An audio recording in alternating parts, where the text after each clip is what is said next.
Welcome everyone who's here. This is our third Female Founder Friday Q&A. So this is part of an ongoing series that features women in the YC community sharing their experiences about building companies and answering your questions live. So each week we're going to try something slightly different. It'll be a different group of women from different batches who are solving different sets of problems. This week, we have 4 founders from the summer 2019 batch, so they're about a year out of YC. The 3 companies who are featured today focus on building communities of women or are building products for women. There'll be a lot of great insights there. And so we'll be answering questions live this week, so you can ask questions. There's a Q&A section, and you can just drop questions there, and we will be taking them and answering them live. I wanted each of you to introduce yourselves first. Do you want to start, Cadran? Sure. So I'm Cadran. Cowansage is my last name. It's very weird. I'm the CEO of Elpha. And so we're a community for women in tech to talk candidly online. I first, started dreaming of Elpha and building this community when I was an engineer on a mostly male team, and I was dealing with a lot of career questions like, how do I get promoted? How do I deal with the fact that some of my male colleagues are being paid more than me? All the kinds of things that I think are, pretty common questions in the industry, and really wanting that group of women to talk to about it. So yeah, that's me, and that's Elpha in a nutshell. Cool. Any milestones or anything you're proud of since graduating from YC? Most definitely. So actually, a very recent milestone that I'm very excited about is we just launched our mobile app. And so until recently, Elpha was web, elpha.com. But as of last week, we now have an iOS app. So that's been a lot of work and a lot of fun. I downloaded it yesterday. Yay. I'm into it. I think it looks great. Alexa, do you want to go next? Sure. So I'm Alexa Warh. I'm one of the co-founders of Revel, and Revel is a community for women over 50 to make meaningful connections through both in-person and virtual events. And my co-founder, Lisa, and I started Revel because we really wanted to solve a need for a really underrepresented group, women sort of in midlife, who have a challenging time sort of building new communities and finding like-minded women to become friends with. One milestone that I'm really proud of recently was our ability to expand from just being located in the San Francisco Bay Area with in-person events to opening up really nation and worldwide. We have a member in Australia now for a membership for our virtual events. Alexa told me right before we started recording that my mom is one of the top users, which I'm so excited for. And was actually our first member to sign up when we were in YC last summer. So we've come a long way, but excited to have her on board. Shout out to my mom. Okay, Hype and Vice. Hi, my name is Kim Robles. I'm the co-founder and co-CEO of Hype and Vice. Hype and Vice is fashionable college apparel for women. So we currently have around 62 university licenses.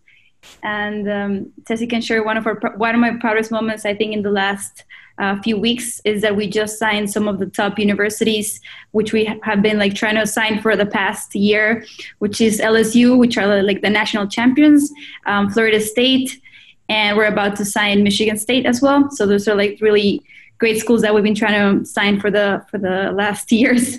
Awesome. And I'm Cecilia Gonzalez. I'm co-founder of Hype and Vice. And just adding a bit more to that, we started this company because we were part of the problem. We saw this problem when we were in college. All of the girls had to create their own style. So we started this to fulfill the gap there was in this very traditional and male-dominated industry. Very cool. All right. So I'm going to start off asking a few questions and lobbing it your way, and then we'll go through some of the live questions that are coming in through the Q&A. But one thing I know a few people have asked is, what was the very first version of the product that you launched? What was the MVP?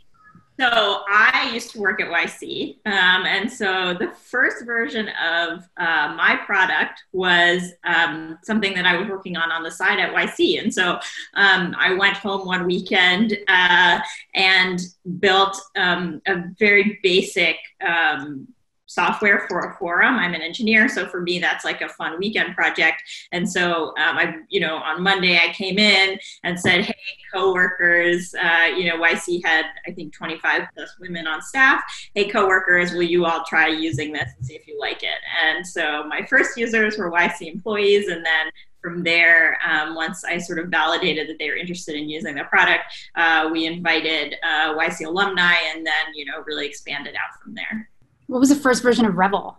It's really funny to think back on. So essentially, we have events that are both hosted by Revel, and then majority of our events are hosted by our own members. But before we had members, we sort of came up with a number of events like coffee in Redwood City, and essentially had a website where we had a short overview of what Revel was.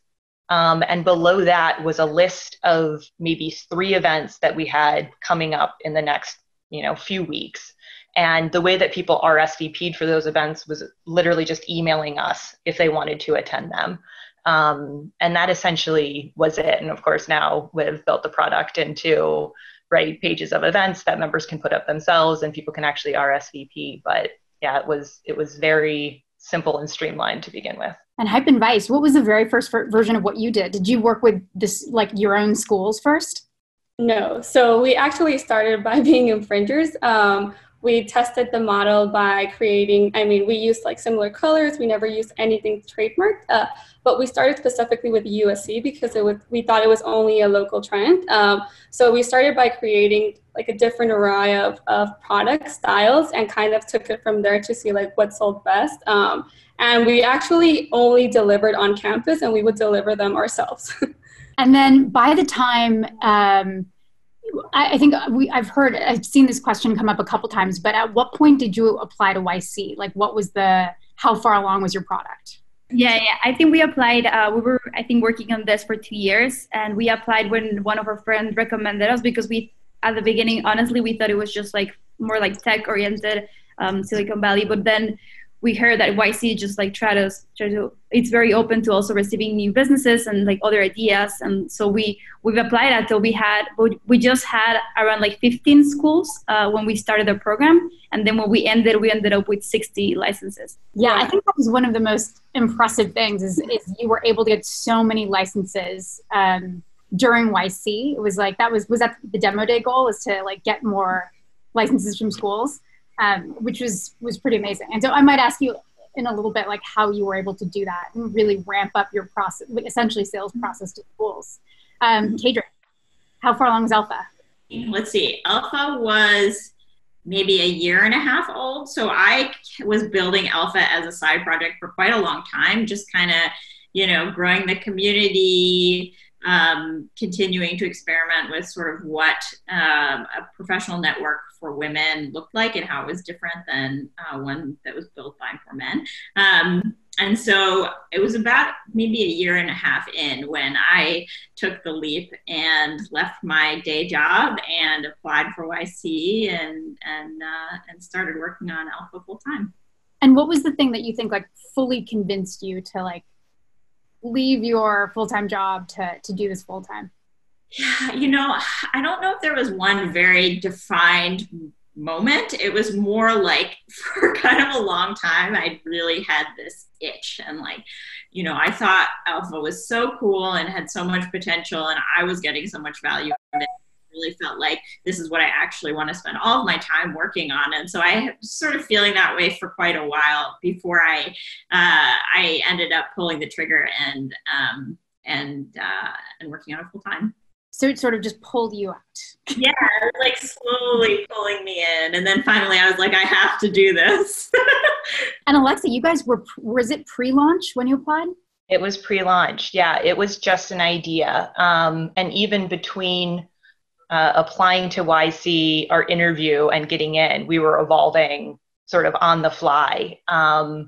But it was really early on interviews that we were having with women in this age demographic that I think fast forwarded us to realizing, oh, this is sort of an idea to, we're doing this, whether we get into YC or not. And yeah, launched from there. Pivoting to the next question is about co-founders.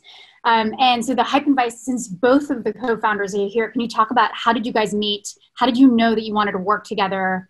How did you test out that dynamic? So we were actually college roommates, and Kim went to USC and I went to FIDM, which is a small fashion school about a mile away. So we were able to be roommates. We were roommates for actually 4 years. So we knew each other pretty well. We knew we had a pretty good relationship. And the company just started, because we saw a need, we saw a gap. But I guess since day one, we've always had our responsibilities very clear on who is the last decision in what area. And I guess since we come from very contrasting backgrounds, we're able to balance each other pretty well. I don't know if you want to add to that, Kim. Yeah, so as Cecilia mentioned, we have very different skill sets, which is something that I would recommend anyone that wants to start a company with someone else. It's just having that diversity that's going to balance you out. So for us, Ceci is definitely the creative one. So we divided the company. So just creative and operational. So I do more the operations, the finance of the business, and Ceci does all of the product, the creation, the marketing. So I guess it has worked out so well because we all know what each one has to do in each area, and we both have the final say in each area. That makes a lot of sense. So you have complementary skill sets, yes, and you sort of have your own domains. Yes, definitely. Alessia, do you want to talk a little bit about how you met your co-founder and how you also divide responsibility and think about that? Yeah, absolutely. So Lisa and I met in business school about 5 years before we started Revel, and we're very, very close friends. And it was something where we both sort of had, planned on starting a company at some point, and based on our personalities and I think complementary skill sets, realized that we would be a perfect pair in sort of getting into this. And how we've divided it up is really Lisa's more, I would say, externally facing, as well as sort of oversees our engineering. So marketing, financing, and the dev team. And then I really focus on more of the member experience, operations, finance. And that works really well for us. I think we've found the areas that not only do we have sort of backgrounds in, but that drive us and we get a lot of energy from. So both the deep relationship and then the right skill sets coming together, I think, is what makes it work. Let's see. There's a question here about community platforms. So for Elpha and Revel, can you talk a little bit about how you decided? The question is, how did you go about your decision to charge or not charge for access to your community? Yeah. So with Elpha, it's totally free for our members. And it's interesting because you definitely do see communities where membership costs money. For us, we decided not to do that. One, because, we want it to be a community that's really inclusive. And so we didn't want the cost of membership to be a barrier for entry for our users. I think also because it's, really a forum, a digital product that lends really nicely to sort of free. I think a lot of the ones you think about that operate like that are free. And so that's something that members are really used to. And then the last piece is that, we charge companies that want to hire our members. So we charge for companies to recruit through Elpha, and that ended up actually being a really great value add for our members because, when you're working in tech, you're also often thinking about companies you want to work for and, take those next steps. And so for us, finding a revenue model that ended up actually being really helpful to our members was, a really good thing. And so that's really the way we thought about it. So it was about how can you be the most inclusive and find a revenue model that was most beneficial to the people in the community. Cool. And what about Revel? We started off feeling that it was incredibly important for our inaugural members to join for free, right? This is a new community.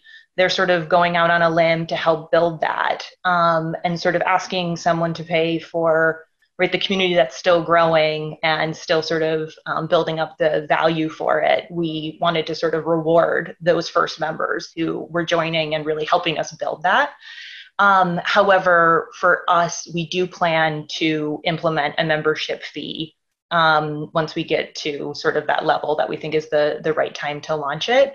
But I agree with Cadran that we don't want to put it at a price point that's going to be prohibitive to majority of our members. And in addition to membership fees, there's things like brand partnerships that we're looking into, affiliate fees that we can sort of supplement the value that we bring to our membership through other partners that are going to benefit from being a part of it. For Hype and Vice, you're sort of tapping into communities in a different way, like communities of university students, sports fans. Can you talk a little bit about like how did you spread within all those, how many universities are you at now? Like 62. Like how did you get to the communities at each of those universities?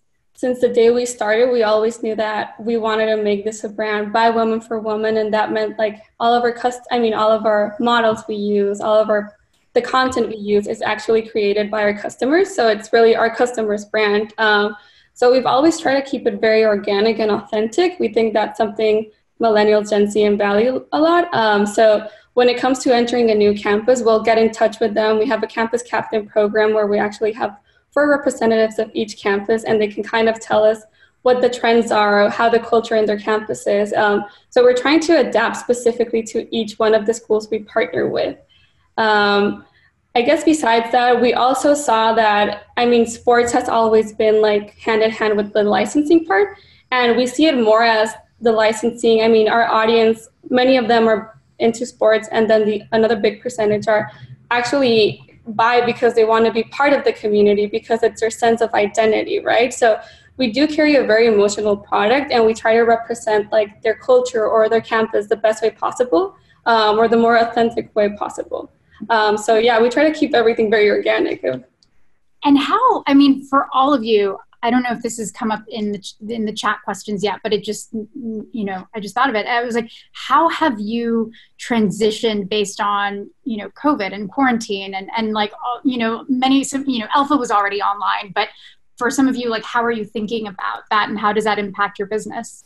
Revel, before COVID, was an in-person events company, and also with an age demographic that it's at a higher risk of potential complications from COVID.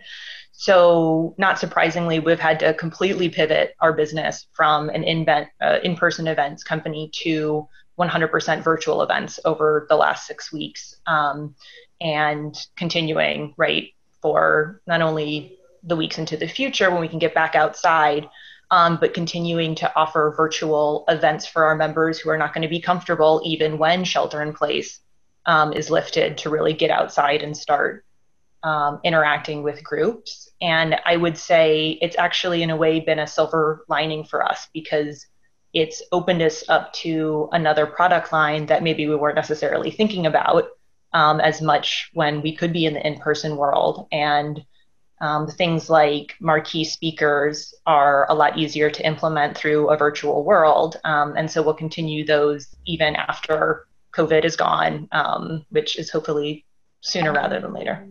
Have you been surprised by anything that's worked really well in terms of building this online community? And I guess this question goes for you as well, Cadran. I would say it's interesting seeing sort of the preferences between our membership. So we've actually seen members who joined and hadn't actually engaged in in-person events now engaging in virtual events, and saying things like, I'm not someone who is really comfortable getting out into the real world and interacting socially that way. I now have more of a social life through Revel online than I ever did in the past. And so that's been really rewarding to be able to bring connection and friendship to women who otherwise didn't feel comfortable connecting through our platform. That's super cool, by the way. I think it's just sort of discovering how differently people think about what a professional community means. Like there's a whole spectrum of how personal, like how much of yourself you bring to work and how many types of personal conversations you feel good about having in a space that's also professional. And people, our members are definitely a little bit all over the map in terms of that comfort level, and also making sure that, their expectations are being met in terms of like what it means to be part of a community that is a professional community, but is very much where you can talk candidly about anything. So very often the conversations are not about work. So, it's interesting to see sort of where that goes. And along with that, also just like members can post with their real identities and also post anonymously. So it's really interesting to see who chooses to post anonymously, what they choose to post anonymously, who chooses to post with their identity, and what they choose to post with their identity. And, seeing how, real identity sort of plays a role in the kind of conversations and the authenticity. I find that so interesting because like I feel like in the earlier days of social media, you had people who were very opinionated about either everything is totally anonymous like Reddit, or it's like full identity like LinkedIn or Facebook. And I think you've done something really interesting there where you've created this hybrid model where you have your real identity, but you have the option of asking questions anonymously, which I think makes a lot of people feel safer to ask certain sensitive questions. So I think it's cool that you're playing with that because I think a lot of us grew up in the era that was very like one way or the other. Yeah. Cool. I'm glad you like it. Yeah. I'm giving you user feedback right now. And how have you guys thought about in terms of college, the university community right now and reaching them? It's such a weird time to be part of that community. And how are you continuing to interact with it? For us, it was definitely tough at the beginning when all of this started because we usually get our full orders. We work a lot with university bookstores. So that was the main part of our business. And since they were closed, like everything was going to close, none of them placed their orders because they were like uncertain about what's going to happen. So like the majority of our business kind of disappears. So we have to adapt and then go to the route direct to consumer. And that's something I've been really proud of, is just like growing that and being able to adapt to the circumstances. And that also helped us when we talk to the universities, they're a little bit more open, and just because they also want to diversify the revenue, because most of the revenue is just from those retailers or from those university campuses. And now that we don't have that and we don't know when that's going to be back, they're more open about just like giving licenses and opportunities to like smaller startup companies like us that have that diversified sales channel and that has their direct to consumer strategy. When we've been doing YC interviews for the past few weeks, and one cool thing that I've noticed in a lot of the startups we've funded, but also in a lot of the startups we're interviewing, is that I'm just impressed by how people are adapting, right? And how people are moving so quickly to react to what is happening around us. And I think that is like one of the signs of like a truly good team, is that, you can kind of take a look at the world around you and how it's changed and quickly sort of like, change your strategy or rethink what you're doing. And so it's really exciting to me to hear that you've all sort of been thinking in these ways, and like, how do we need to adapt to survive and potentially even thrive? And how do we help people in this environment? So I think that's awesome. So let's take a couple questions from the Q&A stream. One thing, so the first question we'll answer here is, what are things you guys do for stress management? How do you manage the stress of being founders? Work out. Work out. Little stress, but definitely work out. Well, I personally like to run. In that same line, like I feel like when I'm on Twitter or something, everyone's talking about their like really intense regimented way. They like wake up at a certain time, they do this in a certain, workout, then do all these things in a like precise order. And I found that I sort of do the opposite, where I try to work based on how I'm feeling. And so, sometimes I wake up really early and I'm feeling very good about, getting a feature built. And so I will build in the morning, and then midday I feel sort of stressed and distracted. So that's when I work out. And so for me, that has been really helpful, is like to sort of move the blocks around. And it's especially easy to do now that we're at home all the time. I think for me, a big part of it is connecting with people I'm close to. So usually if I'm stressed or in a position where I'm working through things, I like to talk it out. And so having, close connections with my sisters or friends that I can talk through things with, in addition to working out, and I've been trying to get into meditation, which is going all right. So I recommend that too. Yeah. I feel like Cadran, I relate to your strategy in that for me, I try to do the harder things, or like the things that require more concentration early in the day. And then while I'm still fresh, I think someone pointed out the fact that we not only work from home now, but we live at work. And so it is a weird time to try to figure out the balance of is there a time where you guys are all we're shutting down for the night, or is it just constant? How do you deal with the work-life balance? I don't know if this is a good answer, but I don't. I basically will have 5 things I want to get done in the day, and it's just a matter of getting those done. And so I try to sort of, like I said, go with where I'm at, how I'm feeling, but making sure that they do all get done in that day. So sometimes, taking a break and then picking up at 9 p.m. is what I've been doing, which I don't know if that's a good thing or not, but. Yeah, I'm with Cadran. I mean, I'm just taking it day by day right now. I mean, there's days where I feel like I can do 10 things done, and I will. And then there's days where I can't get anything done. So I guess just take a break. Whenever you feel motivated, I would personally get things done, because it's hard to get at that speed. But yeah, taking it slow.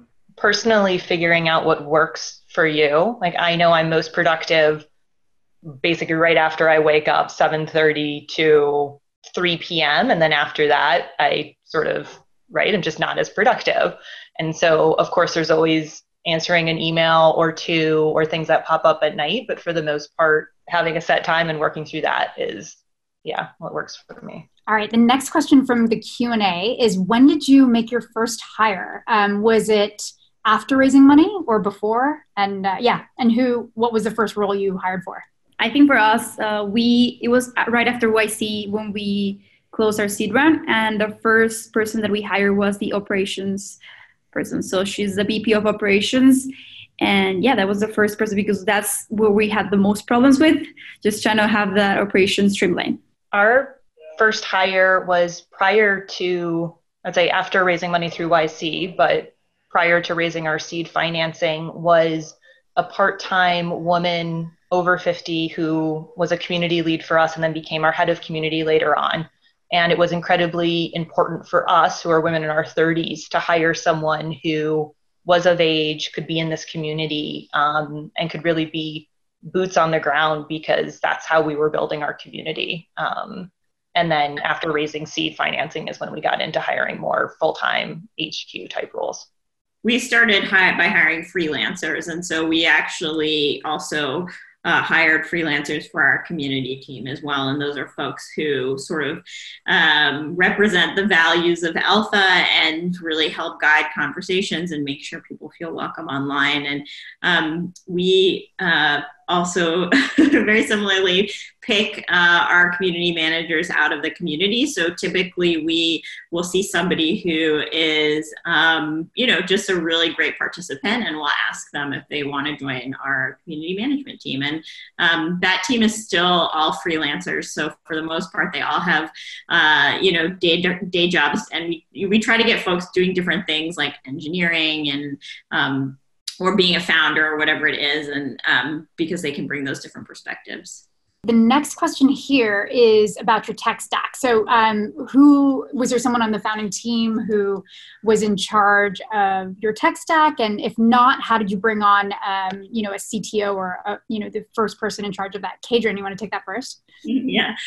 So I am, like I said, I'm an engineer. So I built our MVP, and I've continued to build it. So alpha.com is, entirely built by me. People will give you all sorts of reasons why they pick the tech stacks that they do. It's mostly based on what the developer you choose is familiar with and what they like. And, I picked the stack that I was familiar with. So. And you're still in charge of all of it today? Yes. And so now I still run engineering, which for me is, lends to my strengths. So. So for us until today, we still don't have a CTO. We work off of Shopify, and actually we use no-code apps. So we do all of the editing ourselves, our graphic designer. We do have a graphic designer who makes sure everything is on brand, but we still do pretty much all of it. I guess it's really friendly and easy to use. There's only a few like code plugins, but it's manageable. So I'm sure it's something we're looking forward to, especially since our D2C is growing. But still no CTO. So both my co-founder and I are also non-technical, and we still do not have a CTO. And we really started out building our tech stack through contractors. But I think what was really important for us was finding tech advisors who were more senior, who could help, right, make recommendations about what stack to build.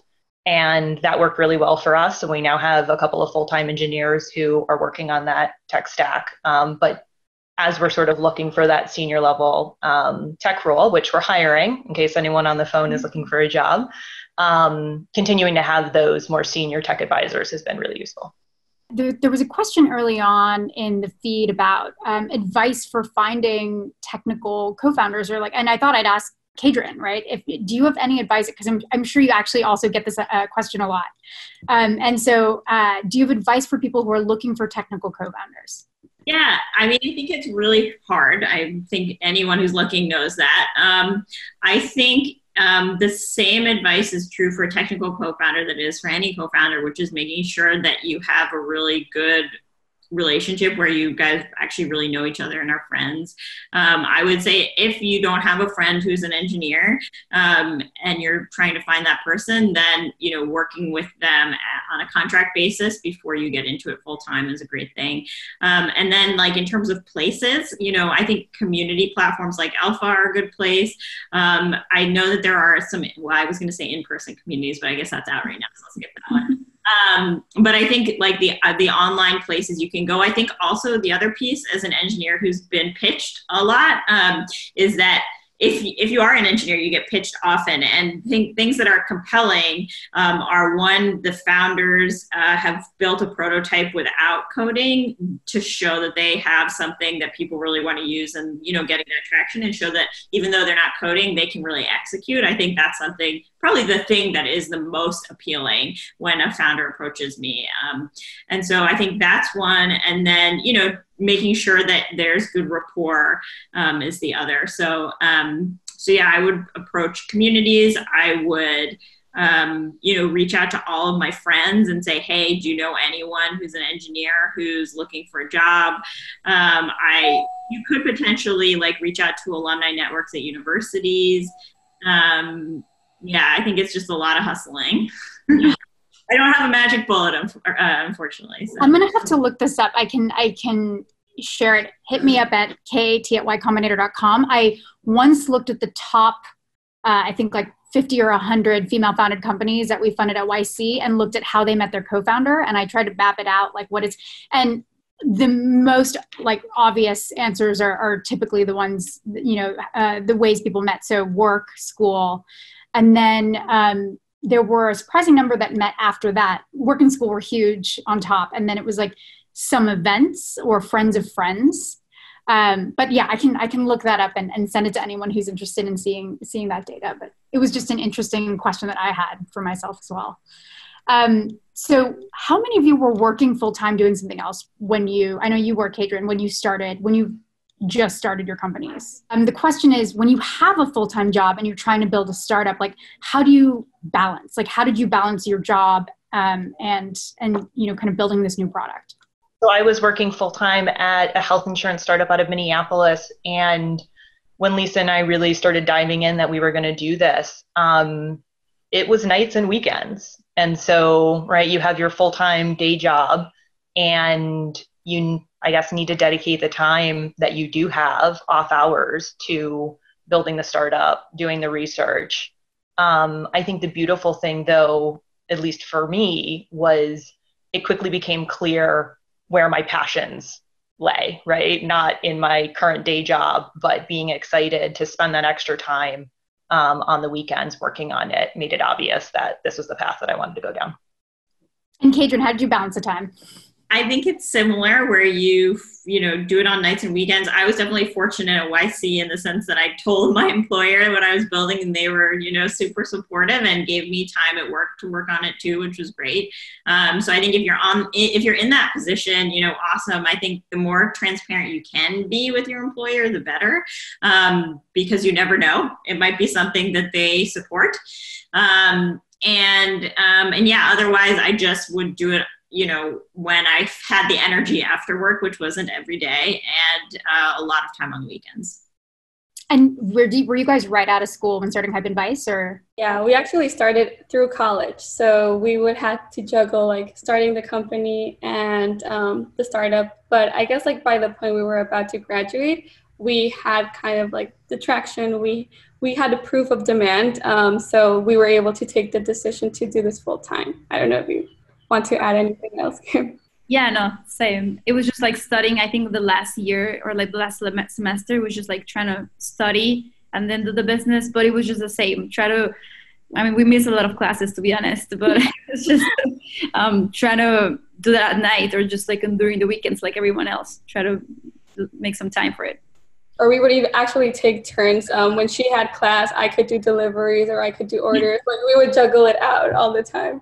All right, here's a question for all of you. The question is, how did you set your sort of KPIs or milestones for growth? And maybe talk about like, what were they, what was the milestone you were trying to hit, at YC? And then, how do you think about it now? I think for us, it's pretty straightforward. Our KPI was revenue and licenses as well. License is a pretty unique one. But I think, as I mentioned, like when we started YC, we only had like 15 campuses. So I think our goal, if I remember correctly, was to get to 50 universities. And then revenue, I don't remember exactly, but it was just like to have that growth of at least like 40% each month, something like that. And yeah, we ended up with 60 campuses at the end of YC.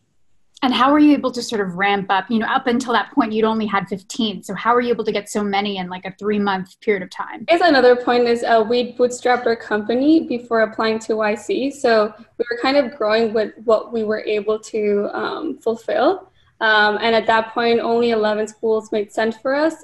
So we had proven traction. We'd been working on this for a bit longer than many of the other companies. So we were able to create proposals for licensing directors. We have something very different to what was out there. We actually were the ones who started these product categories. So I guess it was all pitching to licensing directors on why they should partner with us. Yeah, I think we had a lot of like unique differentiators. So it was just like beyond the product, it was just like the distribution, the product, and then also the community that we're building with students. So a lot of things that we could bring to the table that no other brand out there has, like we're like by women for women brand, like a lot of different things. And I think when we had those 3 months, we actually had the time to, it was just like being on the phone with the licensing directors, like from the entire country and sending them proposals. And since that was like one of the main KPIs, we really focused on like growing that, like all the licenses. And since they all know each other, so we had previous success with like the first licenses. So they kind of like can give us like recommendations. So that helped us a lot to like start building and expanding faster than we wanted. Cadran. Oh wait, one more question for Hype and Vice. And how do you think about goals and KPIs now that you're about a year out? Now we see it more like growing with each campus. It's not only about like getting new schools, but growing within the school, creating brand awareness, building a community within each campus. So we see it differently now, and definitely more on the direct-to-consumer side. Like any other company right now, we've had to rethink our strategies, but we see it as a way more like how can we get this audience to our platforms when they would usually go to the bookstore, right? And we see our audience craving the interaction, like craving the college experience. So I think for us, it's about getting them on our platforms and keeping them active and keep giving them quality content, products. So. All right, Cadran. Well, I think for us, it's very similar to what you'd hear from like other consumer companies, which is we're really focused on retention and then also focused on active users. And we define an active user by someone who comes to Elpha and does something meaningful, like look at the feed or look at an individual post or comment or something like that. And so I think, the most important one for us has always been just retention and making sure that people who visit come back. And that is very much related to content. And so making sure that there's always fresh content on the site that people are enjoying and they want to come back and read more of. And so all of these things are very interlinked. And then, once you have the retention, then you can move forward and push the gas on growth. In terms of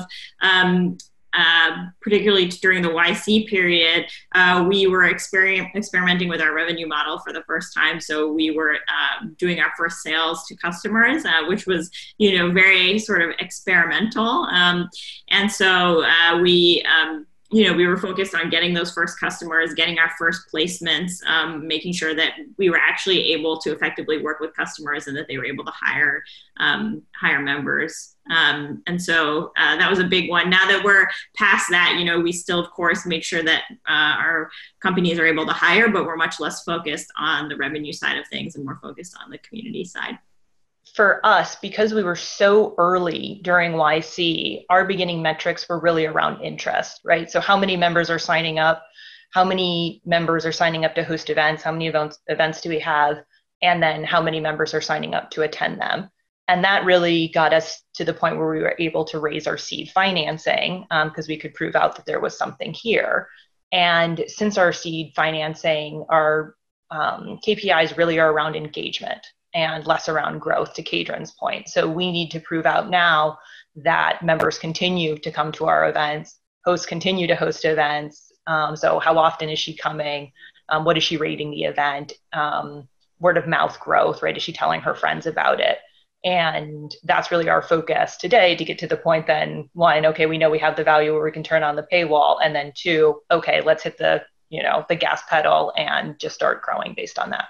Next question for you all. What are the top 3 company values you imbue in your companies? If you guys want to think about that for a second, I'm going to answer one that just came through the Q&A. That's, do you recommend starting a company with a sister? And I will say yes. We love siblings. We've seen do well. Like you have assuming that you work well together, have complementary skills. So I can do Elpha's. The company values are actually the same as our community values. And we thought about those actually very early. I mean, we have lots of values, but we have 3 that we thought about very early and try to always think about and apply to the community. It's being practical, being optimistic, and trying, to be really candid. And so, obviously candid comes with, being, constructive and thoughtful as well. It's not just saying whatever you want, whenever you want. But we really try to apply those to the community and then also the company. And so it's interesting. I've sort of realized through building Elpha that thinking about culture is actually very similar in those 2 contexts. How did you decide on, those 3 values?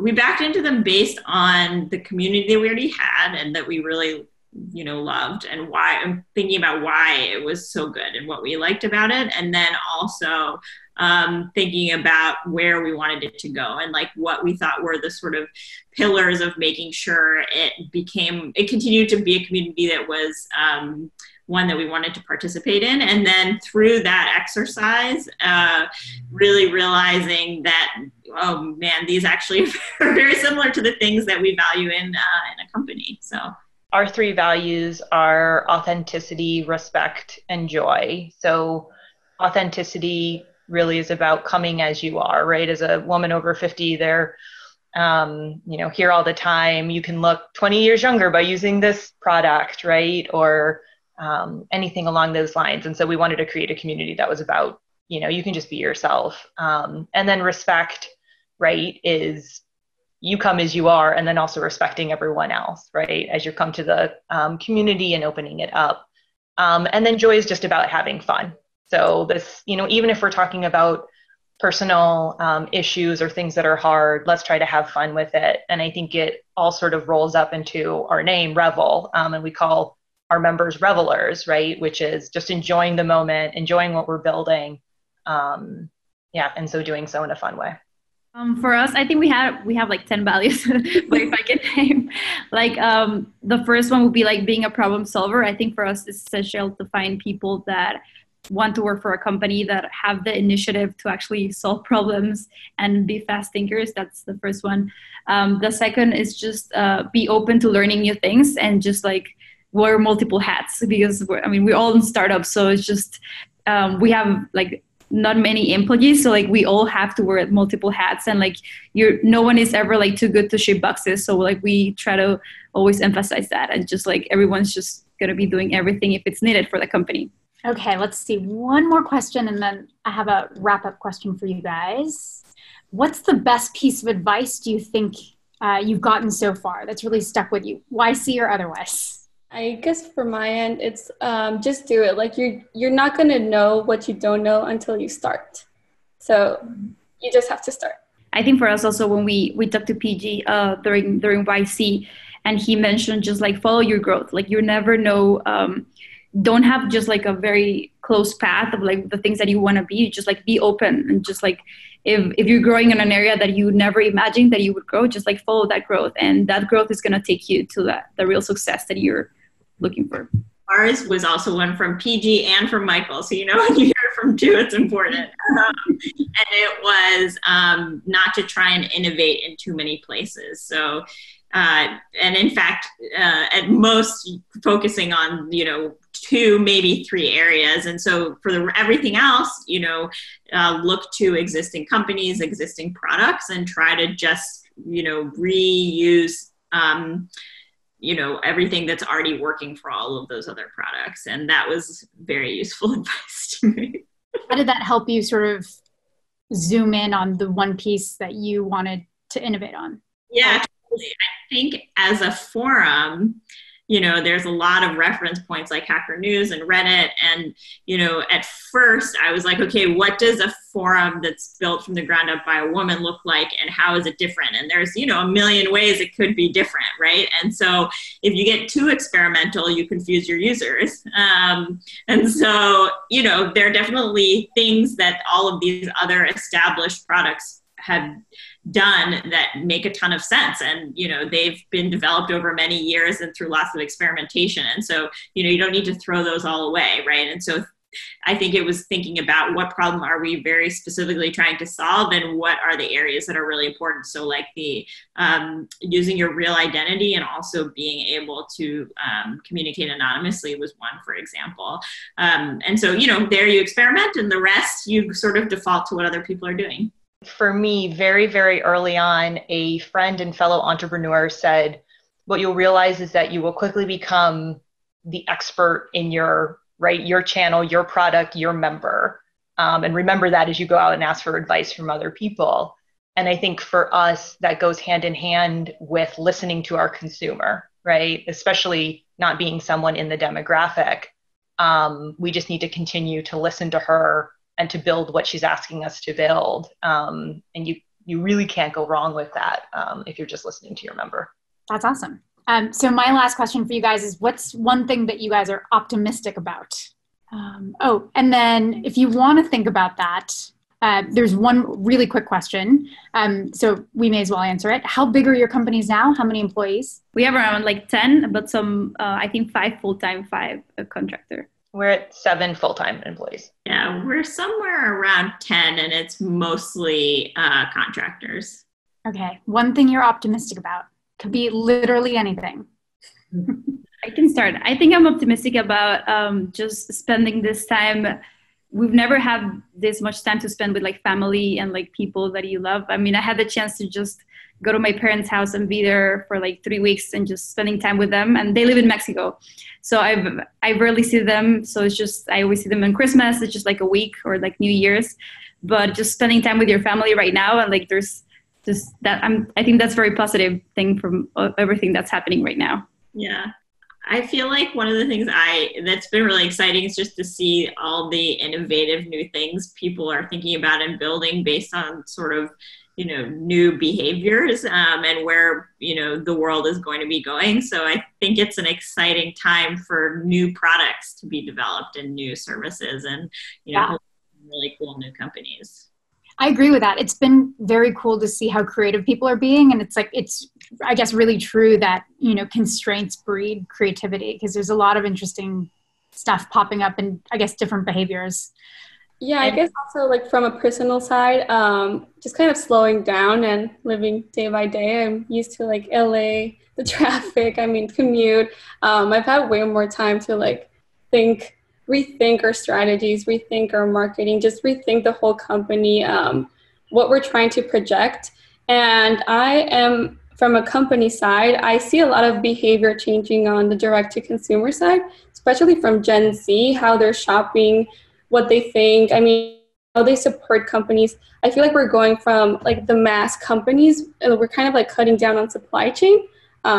I won't go to supply chain, but I think I've seen how this new generation is picking like companies, they share their beliefs rather than the huge companies, right? So I definitely see customers changing or rethinking what they buy and like what the footprint they're leaving. I just see a big behavioral change. Mm-hmm. Yeah, and then I think for us, just watching our members realize how important community and connections are, right, through all of this, whether they have them and, right, reaching out to them more or realizing that they wish they had more connections. I think for the future, whether that's online, whether that's in person, combination, that's going to continue to be a focus that a lot of people are going to be building on. Awesome. Thank you guys all for joining us this Friday. And thank you everyone for watching. And if you have feedback or things you want to see, feel free to shoot them our way to Tamana, TAMANNA @ycombinator.com. And once again, thank you to the founders for joining us, and hope to see you guys all again. And one day in person. Thank you. Thanks. Thank you. Bye. Bye.